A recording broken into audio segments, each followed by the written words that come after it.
Buen día, chicos. Hoy vamos a continuar con nuestro aprendizaje. Estamos en la unidad de planeación e instrumentación didáctica. Vamos a llevarla a docencia en enfermería, ¿de acuerdo? Así que comenzamos. Esta instrumentación didáctica, ya lo vimos en la sesión pasada, tiene implicaciones en la planeación.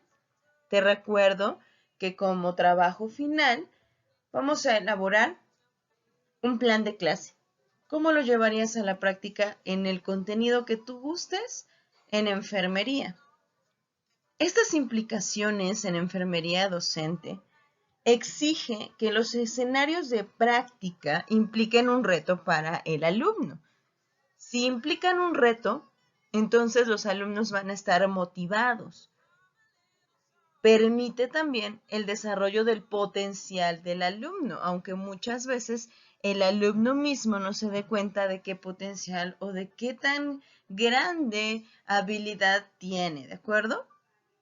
Para esto, como ves en pantalla, hay que utilizar de forma pertinente las estrategias cognitivas, el aprendizaje, las estrategias metacognitivas y socioafectivas. ¿Cuáles son las que nos llevan al aprendizaje? Todas aquellas en las cuales tú te explicas cuál contenido estamos viendo. Por ejemplo, estás viendo mi diapositiva, estás escuchando mi voz y a lo mejor estás tomando nota. Esa es una estrategia. Cuando lees y haces un resumen, también haces una estrategia. Cuando haces un video explicando o cuando haces una exposición, también es una estrategia de aprendizaje. Cuando hacemos estrategias metacognitivas, nos estamos refiriendo en el campo en el que tú mismo como alumno o tus alumnos se den cuenta en qué nivel están: inicial, medio, avanzado o superior. Cuando un alumno se da cuenta de esto, hablamos de estrategias metacognitivas. El aprendizaje, y tú lo sabes mejor que yo, el sistema nervioso, las neuronas, cómo hacen para comunicarse, cuándo se da el aprendizaje, qué lóbulos o qué partes del cerebro intervienen en el aprendizaje y en la memoria sensorial a corto y a largo plazo. Estas son socioafectivas.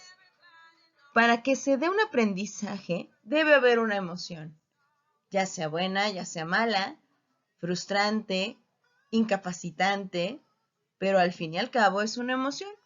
Es algo de las capacidades afectivas que tú ya viste en psicología. Esto nos lleva a que todo contenido, a que toda organización en esto podamos elaborar o determinar la importancia en la organización y el uso de estrategias docentes. Estas estrategias deben facilitar el aprendizaje reflexivo. Es el alumno cual reflexiona o quien está al centro de la educación. Y esto para enfrentar los cambios que viven allá afuera. Tú ya te diste cuenta cuando fuiste parte de las actividades, por ejemplo, en el proyecto que te pedí, a nivel familiar, a nivel comunidad. Cuando fuiste parte también de la vacunación, te diste cuenta que en el mundo actual se necesita una educación en el que no haya incertidumbre, en la que se cambie la dinámica del mundo actual para que sea el estudiante quien dirija su aprendizaje. En estas estrategias de enseñanza y aprendizaje vamos ambos, tanto alumnos como docentes. Yo te muestro mediante mis estrategias y tú aprendes mediante tus estrategias. Es un ganar-ganar. Acuérdate cuando llevaste comunicación, este proceso en el cual hay feedback, retroalimentación, se fortalece un mensaje, se construye y se favorece. Toda estrategia es un instrumento de la que se vale el docente, hablando de la enseñanza, para contribuir a la implementación del desarrollo de competencias.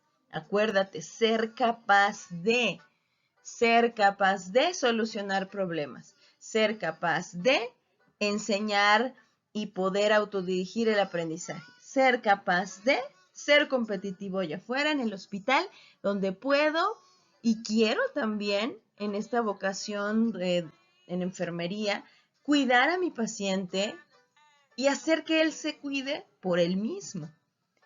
En torno a planeación, déjame decirte que las actividades y las estrategias de enseñanza y aprendizaje se desarrollan en algo que llamamos secuencia didáctica. Esta secuencia didáctica tiene un inicio, un desarrollo y un cierre. ¿Cómo se especifican? Te lo voy a enseñar.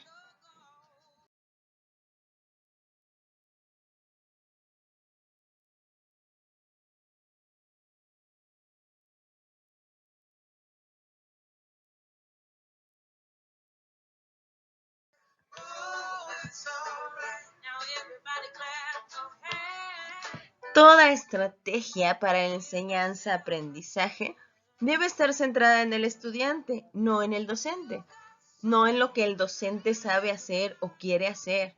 No, es en las necesidades de mi alumno, como ya lo viste en el diagnóstico educativo. ¿Qué es lo que necesitan aprender? ¿Qué es lo que necesitan desarrollar? ¿Cuáles son las competencias y habilidades que tienen? ¿Cuáles están por explotar? Y centrados en esto, quien participa activamente siempre es el alumno. Es el actor principal. Tú debes llevarlo al desarrollo de capacidades de autoaprendizaje, de autoevaluación, que sepa dirigirse. Acuérdate que la meta final del uso de estas estrategias es precisamente el llegar a un objetivo de aprendizaje.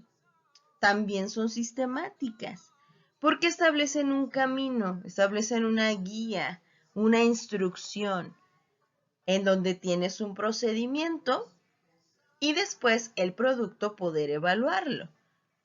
3. Dinámicas. Estimulan al docente a seleccionar entre una gran variedad de actividades, gran variedad de estrategias para el aprendizaje, pero se deben diseñar en acorde al contexto, es decir, a las necesidades del alumno, qué necesita en torno a en la licenciatura en enfermería, cuáles son las necesidades de salud que hoy en día se viven. Por ejemplo, te debes estar formando para salir a una sociedad en la que definitivamente cambió con estas cuestiones del virus en el cual nos vimos inmersos desde el 2019. Cambió la dinámica, por lo tanto deben cambiar tus habilidades. ¿Cuáles? Habilidades para autocuidarte y también cuidar a tu paciente, no solamente de estos virus, sino de otros que se están desarrollando. Y tú lo sabes, que hay mutaciones y que hay otros que también se dan propios de esto. Otra característica es de difusión y desarrollo. Favorecen la creatividad. Cuando estamos en la licenciatura ya no queremos generar, ya no queremos innovar, creemos que todo ya está dicho, etcétera. Pero créeme que cada vez que tú desarrollas la creatividad, el pensamiento crítico, es decir, cuando tú analizas el contenido y dices, aquí estoy de acuerdo, acá no estoy de acuerdo, eso es hacer pensamiento crítico. No estamos formando robots, estamos formando profesionistas que estén a la altura de la sociedad que hay allá afuera. Profesionistas en salud, en materia de salud, que creen estrategias de aprendizaje a nivel en el salón de clases, pero también en el hospital, en donde labora, donde trabaja. Toda estrategia pedagógica, déjame decirte que debe ser multidisciplinaria. Por ejemplo, docencia en enfermería no está peleado con dietoterapia, con psicología, con comunicación. Si tú te das cuenta, te he hablado de otras asignaturas porque siempre deben ser multidisciplinarias y nos deben llevar al trabajo individual y colectivo. Muchas veces decimos, sí sabemos trabajar en equipo porque son 5 páginas que nos dejaron de leer, entonces a mí me toca la 3. pero en la de malas no vino el compañero que le tocó la 2 o la 4. Y digo, no, maestra, es que a mí no me tocaba. Eso no es hacer trabajo colectivo. Eso es solamente repartirse el trabajo. Cuando trabajamos colectivamente, nuestras neuronas espejo trabajan, observan y el aprendizaje se da mucho más fácil. Procura que en el nivel docente lleves a hacer trabajo colectivo a una distancia. Hay algunas actividades que hoy mismo también las vamos a implementar. Otras son la acción, reflexión y acción. Cuando tú tomas un cuestionamiento y dices, sé de esto tanto, después lo reflexionas y vuelves a tomar aprendizajes, estás haciendo una iniciativa de reflexión sobre tu actuar, un campo metacognitivo en la que esté el maestro o no esté el maestro, tú aprendas. Hay algunas actividades y estrategias y organizaciones en las que te voy a decir a continuación. ¿De acuerdo? Este tipo de conocimiento factual, ¿a qué se refiere? A todas estrategias de lectura, relectura, organización categorial, elaboración verbal y visual. Tú ya las has hecho. Por ejemplo, en lectura y relectura. Repites varias veces la lectura, ves cuáles son las ideas centrales. El ejemplo es que para la enseñanza de las características de un recién nacido, una lectura acerca de los parámetros que se evalúan en dicho examen, luego se ordenan en orden significativo para que el alumno lo organice y pueda aprehenderlo. Aquí no se me fue una H. Aprehenderlo es tomar para mí, interiorizarlo, que a fin y al cabo ese es el aprendizaje, hacerlo tuyo. Cuando solamente se queda en el papel, en el lápiz, en la diapositiva, ahí no estamos hablando de aprendizaje, sino de información. Cuando tú te lo bebes así, en palabras sencillas, y te lo interiorizas, lo estás aprendiendo. Cuando creamos un video, por ejemplo, también lo estamos haciendo. Fíjate en la elaboración verbal y visual, la diálisis peritonal que se introduce en un texto. Por ejemplo, un caso clínico que muestra incluso el objetivo de aplicarla, de tal forma que el estudiante no solo en forma conceptual obtenga el significado, sino que además lo veas cómo se hace, desde el planteamiento del por qué hasta el significado o resolución. A esto le llamamos un tipo de conocimiento factual. ¿A cuál le llamamos tipo de conocimiento conceptual? A toda estrategia expositiva como la que estoy haciendo ahorita. Procesamiento simple, obtenemos palabras claves, imágenes mentales, un parafraseo. Hacemos una representación gráfica, lo que estás haciendo a lo mejor en tu libreta, un mapa conceptual. Su beneficio, además de presentar esas relaciones jerárquicas, esos nexos, esas conexiones, un ejemplo son las medidas de protección contra enfermedades infecciosas. Puedes elaborar un mapa conceptual en la que la cima sea representada por medidas generales y hacia abajo algunos tipos de niveles de aislamiento, por ejemplo. En conceptual también está el descubrimiento. Cada vez que tú investigar, déjame decirte que no es solamente consultar una fuente. Investigar es consultar en fuentes bibliográficas, en fuentes audiovisuales, en fuentes de revistas especializadas. Y después podemos hablar de una investigación. Elaboración de significados a través de lecturas previas. Un ejemplo es que se pregunta acerca de las experiencias previas en los alumnos. Cuando tienen enfermedades en el estómago, cuáles son los síntomas que han presentado, qué han hecho como medidas correctoras. Tú sabes que cuando una enfermedad es viral, ¿qué tan benéfico es tomar un medicamento para aquellas cuestiones o síntomas virales, como cuando tienes gripe, cuando tienes un resfriado. ¿Qué tan bueno es tomar un antigripal?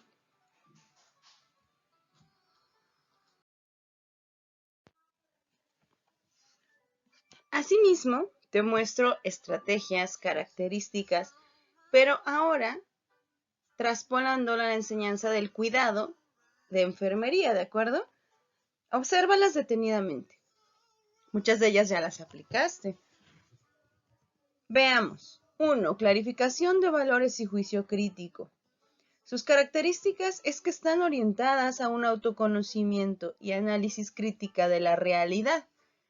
Cuando hicimos el proyecto de educación en el cual tú pusiste o la comunidad o tu familia, pudiste notar la realidad de lo que se vive, que estoy segura pudiste notar la diferencia del contexto el cual te enseñamos en las aulas, a pesar de querer acercarte a lo más a la realidad, siempre es bueno que tú la notes y que tú la explores.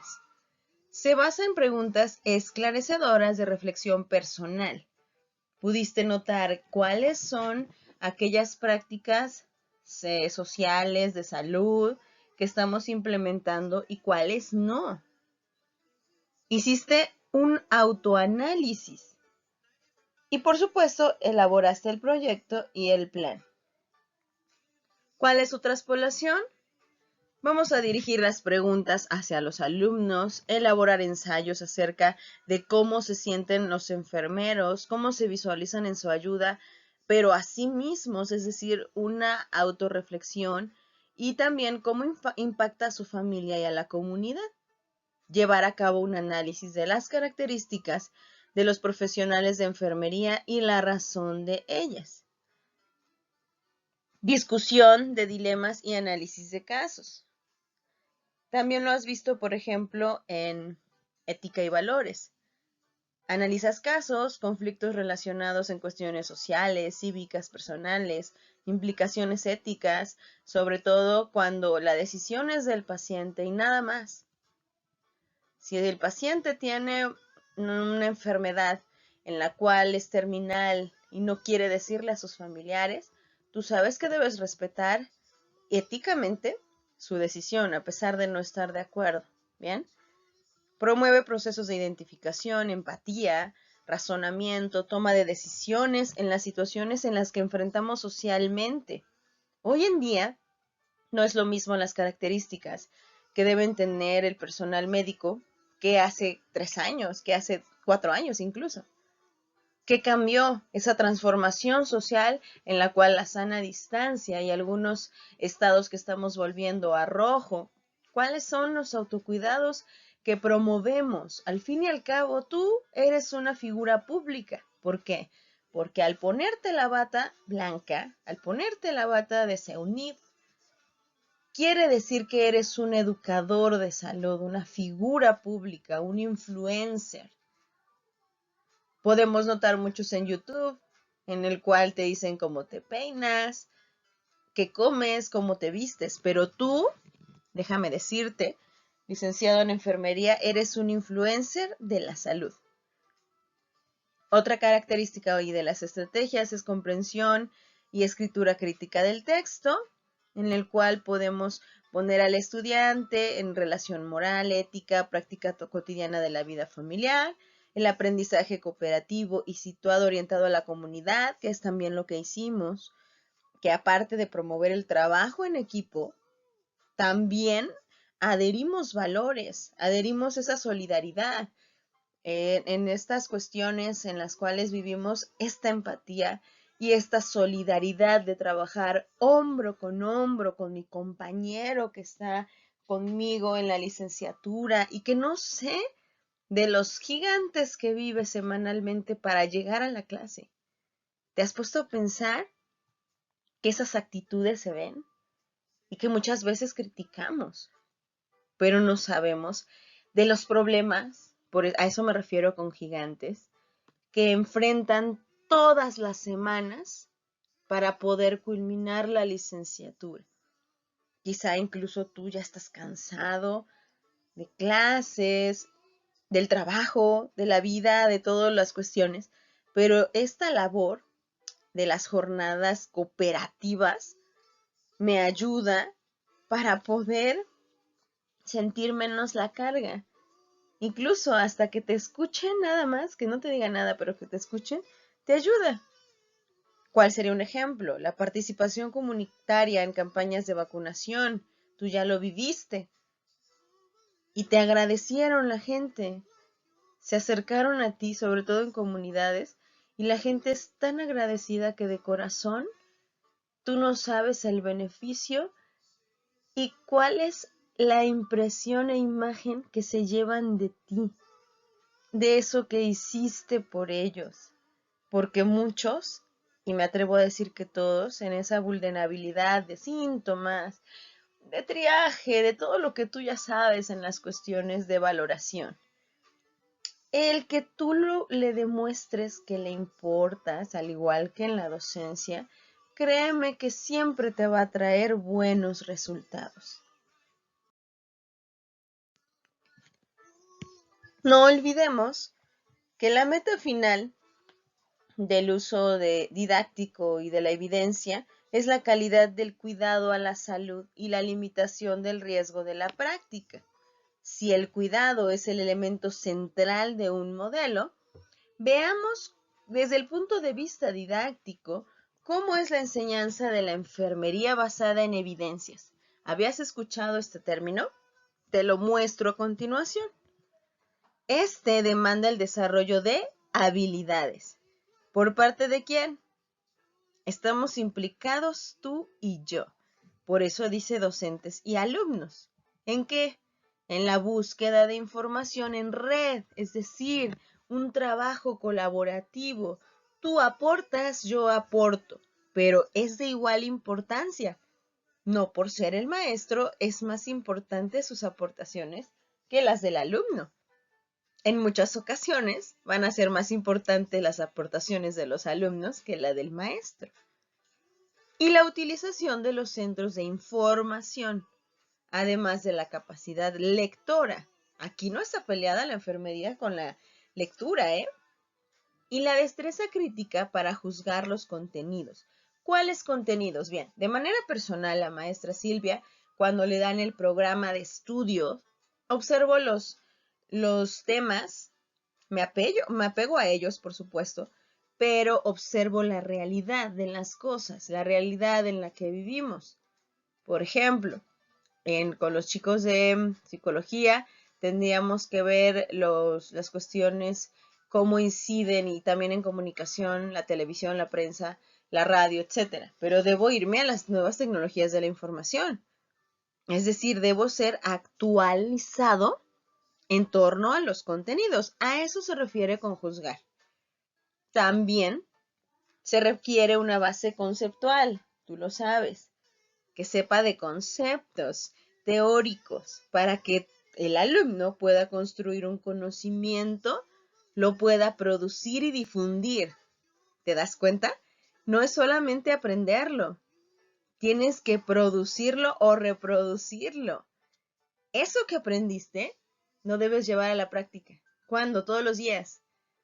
¿Aprendiste cuál es la filosofía de la enfermería? Aplícala. ¿Aprendiste de los dilemas morales? Aplícalos. ¿Aprendiste del término de comunicación y cuál es su eficiencia? Aplícalas. Lo que estamos aprendiendo en docencia, en enfermería, aplícalo. Ahorita no lo puedes aplicar, digamos, a nivel docente, pero sí en el alumno. Esta destreza crítica para juzgar los contenidos e investigar por tu parte. Y es también responsabilidad tuya y mía difundirlos. Es como una cadena. Hay un cortometraje que se llama Cadena de Favores. No sé si lo has visto. Te hago un favor, tú haces un favor a otro compañero y así se va haciendo en cadena hasta que todo vuelve. ¿Has escuchado ese dicho? Todo vuelve a ti cuando lo haces con amor. Todo lo que siembra se recoge, por ejemplo. También en la docencia, también en la enfermería. Esto es una parte que resalta las técnicas actuales de investigación documental. Cuando investigamos en fuentes de información bibliográficas, está bien. Ya lo hizo un compañero, un colega, alguien que tiene una maestría, un doctorado a lo mejor. Pero cuando tú te documentas de una fuente, de otra fuente, haces observaciones, haces encuestas, vas a centros de trabajo como los hospitales, te enriqueces aún más y lo viviste. Aplicaste tu proyecto de salud y ¿qué tal te fue?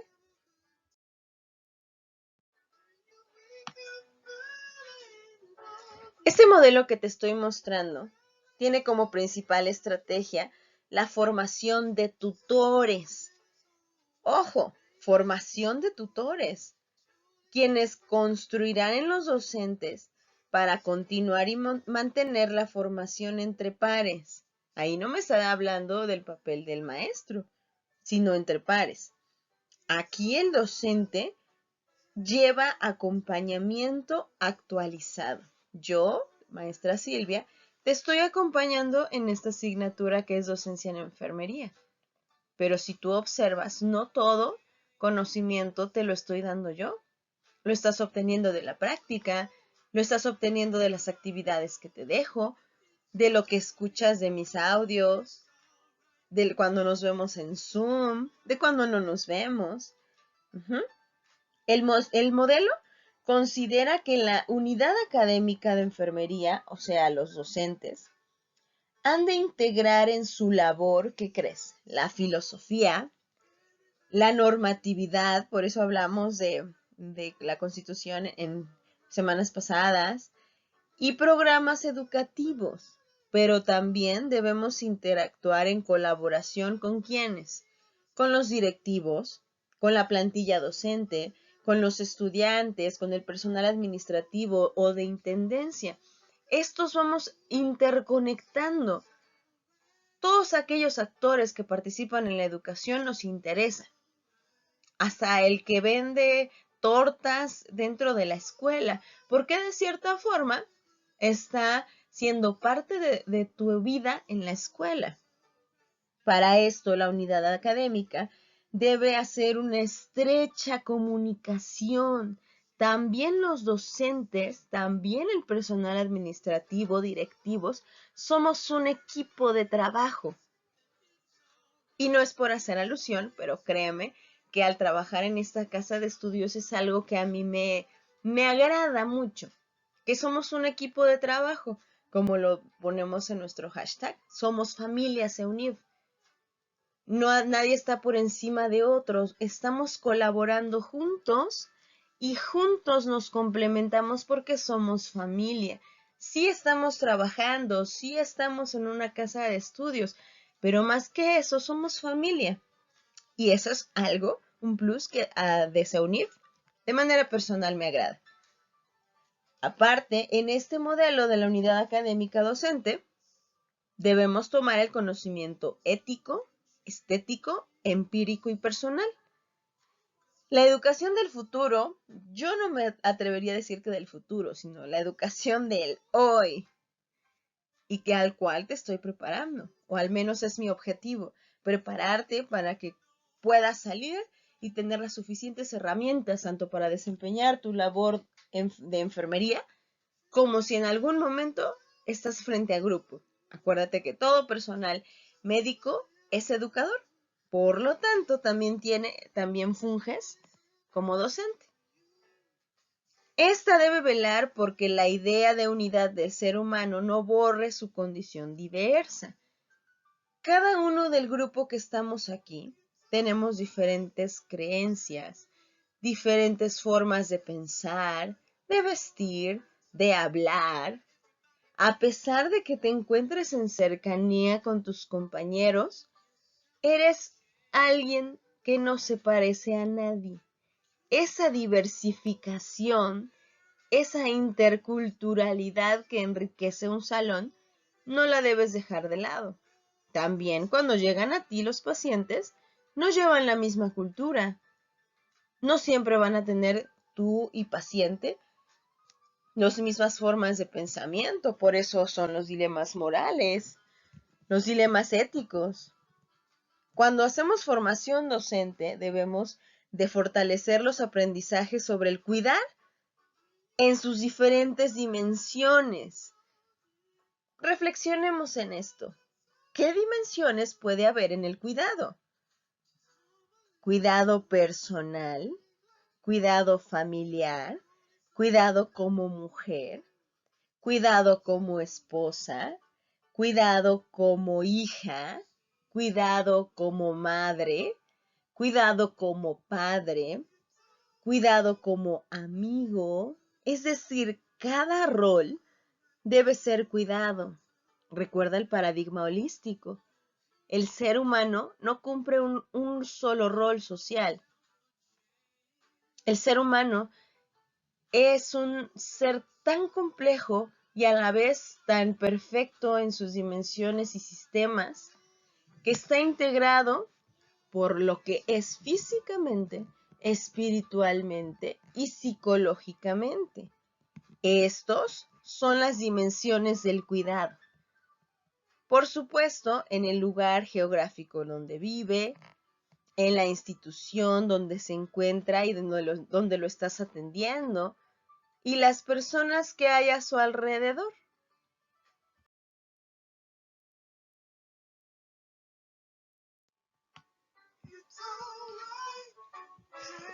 La didáctica en la enfermería tiene algunos puntos que te puse aquí. 1. La formación de una personalidad de los estudiantes que les permita que al egresar, y yo creo que antes, sean capaces de resolver problemas profesionales a los que van a enfrentar. De alguna u otra forma, cuando hacemos estudio de casos, estamos haciendo un laboratorio humano. Lo más cercano a la realidad que te puede pasar. ¿Cómo vas a actuar? ¿Cómo vas a determinar? Son rutas y guías de acción, porque meramente en la realidad se viven casos diferentes. Pero toda formación didáctica en cuestión de enfermería debe fortalecer una personalidad en la que pueda ser capaz de cuidarse, de enseñar a cuidar y de tomar decisiones. Porque en tus manos, como ya lo vimos en el Ministerio de Salud, está la vida de una persona, de un ser humano. Y como es una gran responsabilidad, tu personalidad también debe ser como líder. Tu personalidad debe ser fuerte, empática. Debe ser en las condiciones en las que el paciente, simplemente al verte, puedas adquirir ese clic, ese vínculo, para que pueda darse ese boom de confianza. 2. Desarrollo de competencias profesionales en cualquier especialidad de enfermería en la que labores. En cualquier área en la que tú vayas, debes ser capaz y debes de diferenciarte de los demás por tus habilidades, por lo que ese ser integral profesional se trata. Se trata de ser diferente, que te notes, pero no que te notes por, mírenme, aquí estoy, sino más que nada por tu actuar, por tu proceder, por tu labor en el ejercicio profesional. La competencia profesional para el cuidado. Esta demanda un ejercicio crítico, demanda un ejercicio reflexivo, pero también construir sobre la práctica esa intervención en el proceso de vida, en el proceso de enfermedad. Tú sabes que hay una prepatogénesis y que se va desarrollando en estas cuestiones de enfermedad. ¿Y cuáles son las que lo desatan? Las bases genéticas, las bases físicas, los malos hábitos, los buenos hábitos. ¿Cuáles son lo que detona esta enfermedad? Y también debe ser responsable en esta búsqueda y en esta entrega del mejoramiento de vida. En este modelo innovador que te estoy poniendo aquí, hay dos esquemas. Te pido que los observes con detenimiento. En el sector educativo estamos docente, estudiante. Después está el sector salud y después el contexto social. Este es un proceso cíclico, el docente al estudiante, en donde el constructivismo se trata que tú mismo construyas las bases suficientes de aprendizaje, de habilidades, de competencias, para que puedas ir al sector salud y social suficientemente preparado. ¿En qué? En el cuidado. Este es el modelo de enseñanza en el cual te propongo que nos centremos. Hay muchas teorías y sobre todo de aprendizaje, pero cuando tú eres responsable de esto, del cómo aprendes, qué aprendes y para qué, créeme que te forjas una conducta autónoma en la que no te vas a desmotivar fácilmente, en la que vas a investigar por tu propia cuenta. Y cuando llegas al salón de clases vas lo suficientemente preparado. Igual en materia laboral, en las prácticas. En la figura 2, puedes observar la implementación del modelo de formación docente. Hay un seguimiento, hay una consolidación, hay etapas. ¿Cuál es la primera? Sensibilización y compromiso. Segunda etapa, función docente colaborativa. Tercera etapa, generalización formativa entre pares. Y esto tiene que ser con un seguimiento para que las prácticas docentes se mejoren. Siempre hay algo que mejorar.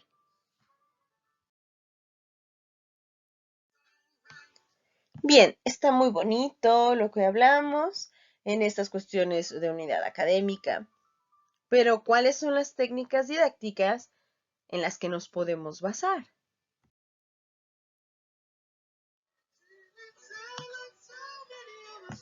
Bien, te puse aquí un cuadro de doble entrada donde puedes observar las técnicas, los objetivos, las ventajas, aplicaciones y recomendaciones.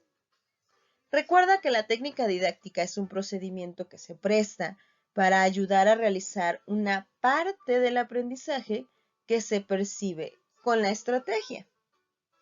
Estas técnicas determinan de forma ordenada la forma de llevar a cabo un proceso, ¿bien?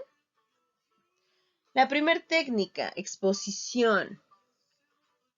Su objetivo es presentar de manera organizada a un grupo cierta información, cierto conocimiento. Lo permite porque es organizada, que es una de sus ventajas. No importa el tamaño del grupo, así sean 2, 3, 50, 100. Se presenta la misma información. Sus aplicaciones se puede usar para presentar contenidos de algún curso, una conferencia, exponer algunos resultados o conclusiones de alguna actividad. Aquí recomendamos estimular interacción entre los integrantes del grupo, que no sean solamente oidores, sino que también puedan haber una retroalimentación. El profesor debe desarrollar habilidades para interesar, para enganchar, para cautivar la atención de los demás. Cuando hacemos proyectos, que es el segundo, el aprendizaje basado en proyectos, acercamos al estudiante a una realidad concreta, a un ambiente específico. Y por supuesto realiza un proyecto. Debe ser interesante. Se convierte en un motivador, en un incentivo, en el que yo puedo resolverlo, puedo hacer un proyecto. Estimula el desarrollo de habilidades para poder generar proyectos que sean en situaciones reales. ¿Cuáles están recomendando? En materias terminales de las carreras profesionales, como el proyecto que realizamos, cursos donde ya se integran contenidos de diferentes áreas de conocimiento, es decir, ya están las bases. Ahora todo eso lo vas a integrar en un proyecto interdisciplinario. En los cursos donde pues se puede hacer este trabajo. Pero, ¿sabes? Debes definir claramente lo que esperas del alumno, las habilidades, las actitudes, los valores del cual se va a hacer el proyecto, no nada más es porque sí. Debes dar asesoría, debes dar seguimiento a los alumnos. ¿Cuándo? No cuando se presenta el proyecto, durante todo el proceso. El método de casos nos acerca de igual forma a la realidad, aunque es una realidad determinada por el docente. ya están ahí los datos, etcétera. Permite tomar una ruta de acción, permite que puedas observar cómo se delimita, incluso cómo se resuelve. Es un aprendizaje significativo, se interioriza, es útil para iniciar la discusión de un tema, promueve la investigación de algún contenido, verificas si hemos logrado los aprendizajes o no. Este método de casos debe tener datos precisos, no debe ser ambiguo. Sí es interdisciplinario, pero básate en una cosa. No quieras hablar de genética y hablar de psicología al mismo tiempo, porque se va a confundir los conceptos y no se va a lograr los objetivos. Debe ser conciso. Toda la reflexión la debe hacer el estudiante, aunque tengas tus puntos de vista, aunque tú seas el experto y quieras decir, como docente, deja que el alumno reflexione con el grupo, con equipos de trabajo, ¿cómo lo resolvería?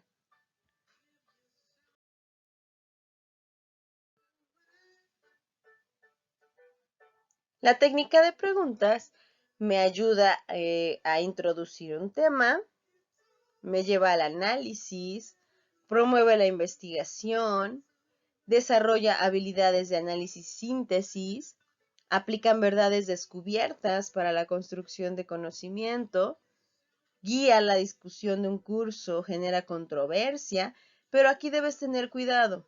¿Cómo lo preguntas? ¿Cuándo lo preguntas? ¿Y para qué? Debes desarrollar como docente habilidades en las que se formulen preguntas donde no haya ambigüedad. Pero si tú abusas de esta técnica, vas a aburrir a tus alumnos. 1, 2 preguntas, pero si preguntas todo el tiempo, en algún momento va a ser tedioso. Simulación y práctica, sobre todo a nivel enfermería, tú lo sabes. Aprendemos haciendo. Ya sé hacia dónde, cómo, identifico los momentos, los recursos, los espacios, etc. Y aprendemos de cierta forma en ensayo y error. Las tecnologías en la información, créeme, que gamificación en enfermería es un tema en el cual hoy vas a desarrollar.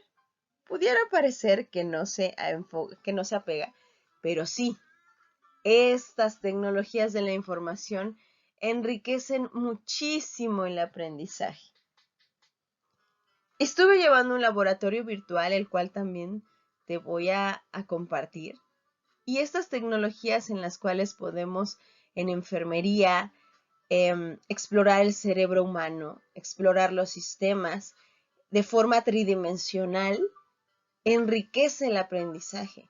La realidad aumentada también lo hace. Tú sabes que estamos en la era de la información y gamificación es un tema un poco menos explorado, pero en enfermería, créeme, que es maravilloso.